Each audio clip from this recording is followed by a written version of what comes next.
Samantha Mason, and I am a current senior at the College of New Jersey studying speech pathology and deaf studies.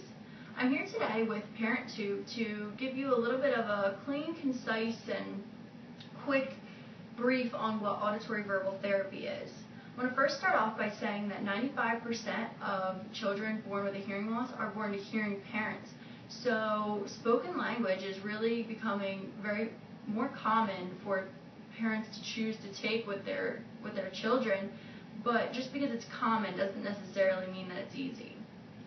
Auditory-verbal therapy facilitates optimal acquisition of the spoken language, as well as developing auditory skills and comprehension of the spoken language. But what does that really mean?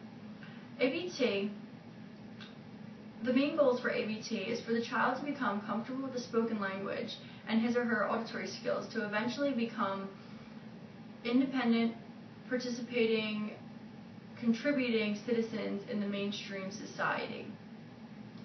For auditory-verbal therapists, listening is a huge role in the therapy. So it is typical for these children to be aided with amplification, but it's not necessarily limited to just those children. What is important to remember about ABT and what makes it the program so unique is the role of the parents. The guardian or parents become the primary facilitator in the child's spoken development. And because you are the ones who spend every day with this child, it is most important for you to be able to guide the child's development instead of the child only receiving therapy once or twice a week. As parents in the program, you're expected to guide and coach your child's spoken language through daily activities, daily routines, but as well as games and activities you may or may not have worked on with the ABT.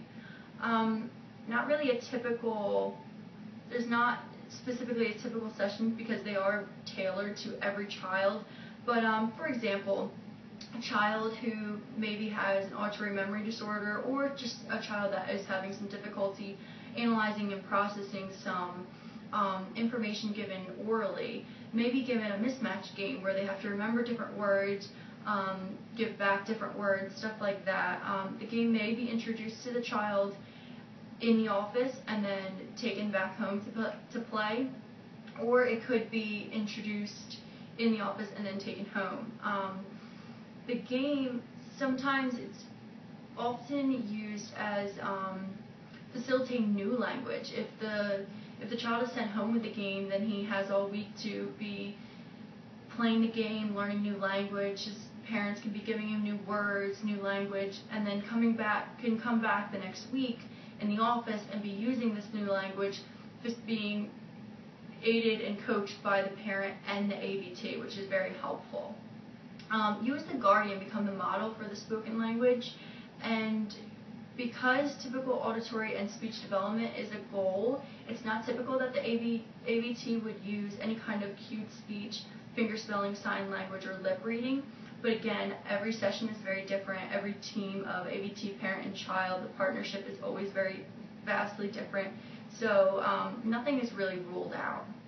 The ultimate goal for auditory-verbal therapy is for the child to become successful and comfortable with his or her auditory skills, spoken language, and be able to be in a typical classroom with peers with typical hearing, using maybe little or no outside services. If you want more information on auditory-verbal therapy, you can, or to find an LS in your area, you can go to listeningandspokenlanguage.org. Or if you want to check out a little bit more of these free tips that we're giving out, please check out our YouTube channel. Thank you.